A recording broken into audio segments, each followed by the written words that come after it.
Le véhicule, c'est comme un jeu de Lego, c'est plein de petites pièces et notre rôle, c'est de sécuriser les livraisons pour nos usines. Alors moi, je suis responsable achat, le métier que j'ai depuis quelques années, et du coup, on achète des pièces à des fournisseurs qui sont un peu éparpillés de partout dans le monde, donc c'est très international. Et le but, et là, c'est de devenir durable. Mais donc Marc, si l'objectif est de devenir durable, tu cherches à acheter quel type de matériaux pour faire les pièces? Ça touche à tout le camion, les métaux, les aciers, les aluminiums, les plastiques. Ok, alors par quels matériaux on commence? Nos véhicules sont faits à 60% d'acier. Donc forcément, un des leviers, c'est ce qu'on appelle les aciers verts, c'est-à-dire fait à base de ferraille. On travaille vraiment avec tous nos collègues pour trouver des solutions avec nos fournisseurs. Des solutions régionales plutôt que de dépendre d'une source, d'un fournisseur.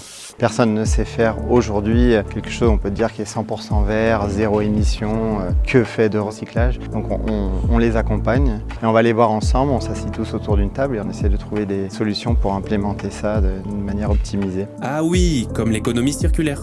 Donc on réutilise en fin de vie des produits qui ont déjà été mis sur le marché. Ça peut être des anciens camions, des voitures, des carcasses. On réutilise pour faire des nouveaux produits. Et tu peux nous parler un peu de ton parcours? J'étais étudiant, j'ai fait une alternance.